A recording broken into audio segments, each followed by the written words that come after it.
MHz, FM Ondas, LRM 404, desde sus estudios en la Madrid 116, primer piso, y planta transmisora ubicada en Avenida Fortaleza Protectora Argentina y Agustín de Arrieta.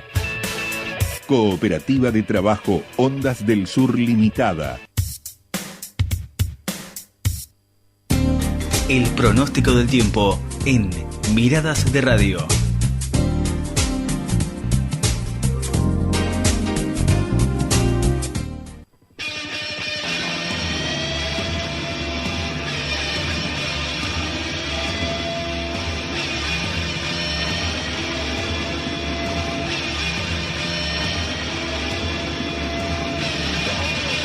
Bien, volvemos con más Miradas de Radio. 19 grados en este momento en la ciudad de Bahía Blanca.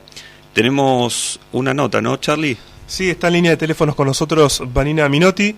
Muchas gracias por contestarnos. Ella es directora del Instituto de Derecho Previsional del Colegio de Abogados y abogada egresada de la Universidad Litoral Provincia de Santa Fe.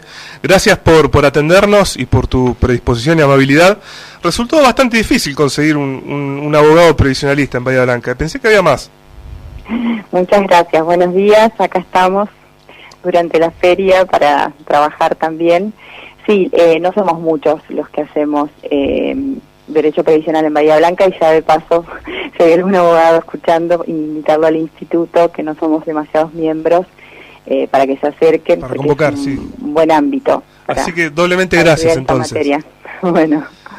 Bueno, como habrás visto la agenda temática del momento, de las noticias, te tiene ahí como una de las analistas, porque finalmente se promulgó el lunes la ley 27.609, que es la ley que retorna a la fórmula de movilidad jubilatoria que tuvo vigencia, si la memoria no me falla, entre el 2018 y el 2017, 2008 y 2017, que era una fórmula que ajustaba por índice de recaudación e índices, un mix, índice de recaudación e índice de variación de salarios. Mauricio Macri la cambió en 2017, en realidad el Poder Legislativo, para ajustar por inflación, y ahora se vuelve otra vez a esta fórmula. ¿Cuál es tu reflexión al respecto?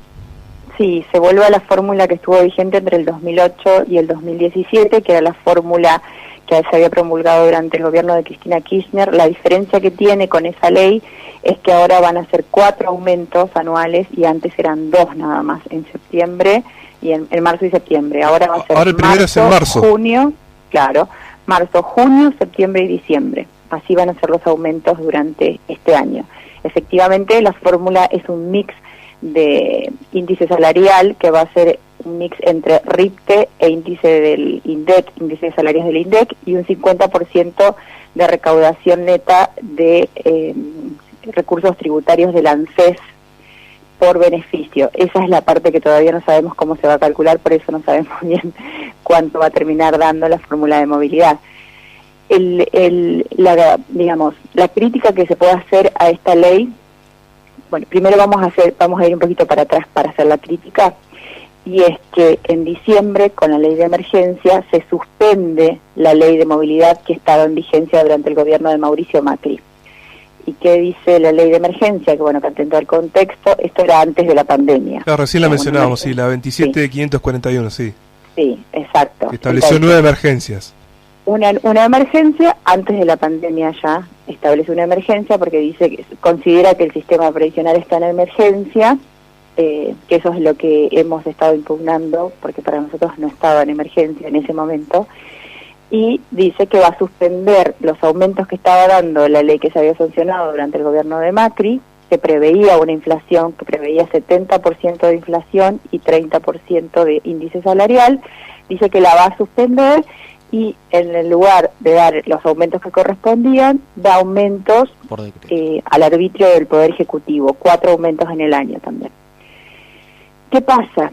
Esta fórmula de movilidad del gobierno de Macri lo que iba a hacer durante este año es hacer recuperar a los jubilados lo que habían perdido durante 2018, no el total, pero una parte de lo que habían perdido en 2018 y 2019, reconocido públicamente por el hoy presidente, diciendo que los jubilados habían perdido entre 2018 y 2019 un 20% de poder adquisitivo.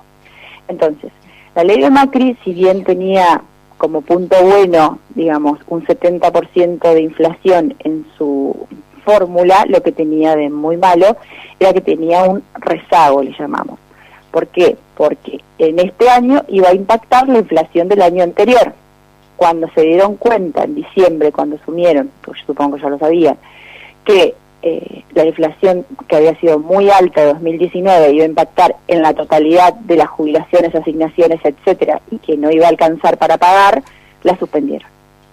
Entonces, los jubilados ni recuperaron lo que perdieron en 2018, ni les tocó lo que iban a ganar este año, que realmente iban a ganar probablemente un poco más sobre la inflación, porque la inflación del año pasado fue muy alta. 53% creo. Sí, exacto. Todo eso iba a tener que impactar en el sueldo de los jubilados y no impactó. En el lugar de eso le dieron los aumentos por decreto. Si uno compara lo de los aumentos por decreto de la inflación con la inflación de este año, la mínima estuvo más o menos ahí, porque hasta noviembre creo que había sido 35 y algo, y la mínima más o menos había llegado a un 35 y algo. Pero las más altas tuvieron un aumento del 25. Entonces, ¿qué pasa? Esas más altas este año perdieron un 10 y los 2 años anteriores perdieron un 20. Las y ahí más viene el altas... problema, las más altas. Buen día, Vanina, te habla Mauricio. Se achata la pirámide, que claro. Ahí corre el riesgo el Estado de las demandas. Las más altas, ¿de qué salario estaríamos hablando? ¿Cuánto sería el ingreso? Creo que era 20.000, 25.000. Tampoco estamos hablando... No. A ver, la jubilación más alta, 20.000, 25.000, lo que no les ingresó. Claro. No, la más alta están aproximadamente 130 y pico mil pesos.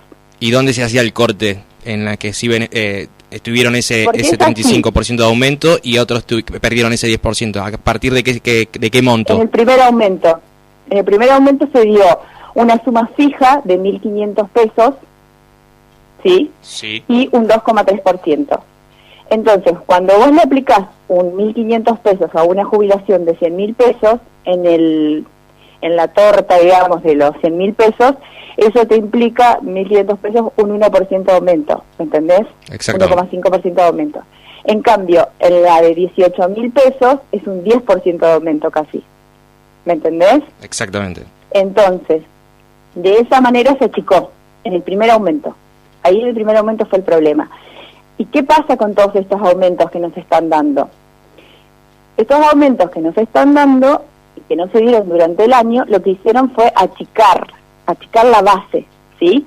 Entonces, vos al achicar la base con un aumento que no diste, aunque sea uno solo, ya le estás achicando, porque por ejemplo a las de 100.000 que le correspondía 10.000 pesos de aumento, le diste 1.500 y un 2,3%. Entonces vos ya le achicaste a la jubilación, y todos los aumentos que vos le des de acá en adelante no van a impactar como debían impactar. Si vos le das un 10% a una jubilación de 100.000, te quedan 110, pero si le das un 10% a una jubilación de 130.000, le tenés que dar 13.000 pesos de aumento. No sé si me explico. Entonces vos al achicar con un primer aumento que vos lo das mal, ahí ya achicás toda la pirámide, aplanás la pirámide, ¿entendés? Y de esa manera podés, digamos, ahorrar. ¿Qué pasó con la nueva ley de movilidad? La nueva ley de movilidad lo que hace es no recuperar toda esa pérdida. Entonces eso es lo que se le critica mucho. O sea, durante 2018, 2019 reconocen que perdieron, durante 2020 está visto que perdieron, y la nueva ley no dice nada. Entonces, ¿qué hacemos? Esa es la crítica. Y la otra crítica es que no tenga nada de base de inflación. No tiene nada Te iba a preguntar, de base ¿es viable? de inflación. Porque los opositores proponían anexar a esta ley el ajuste también por inflación, y la que diera mayor era la que se podría aplicar. Finalmente esto no sucedió. Exacto. No se aplicó. Porque por lo menos lo que decían los opositores era aplicar una mínima base de inflación. O sea, alguna parte de la fórmula que tenga la inflación adentro. El tema es, por ejemplo, esta fórmula de Cristina, de Cristina Kirchner, que es la misma durante 2008 y 2017, funcionó bien, y hay que decirlo. Pero funciona bien cuando no hay un contexto demasiado desbaratado, digamos, cambiariamente. Porque todos sabemos que el año pasado los sueldos no siguieron a la inflación. Y la recaudación tampoco. Entonces, si ellos dicen que como está el IVA dentro de la recaudación total de los recursos de ANSES, que como está el IVA metido, que el IVA va a incluir la inflación y que hay otros, pero no es así. O sea, no sabemos cómo va a dar, o sea, porque decir que va a dar bien o que va a dar mal es hacer futurología, pero sí sabemos que, por ejemplo, el año pasado los salarios no siguieron completamente la inflación.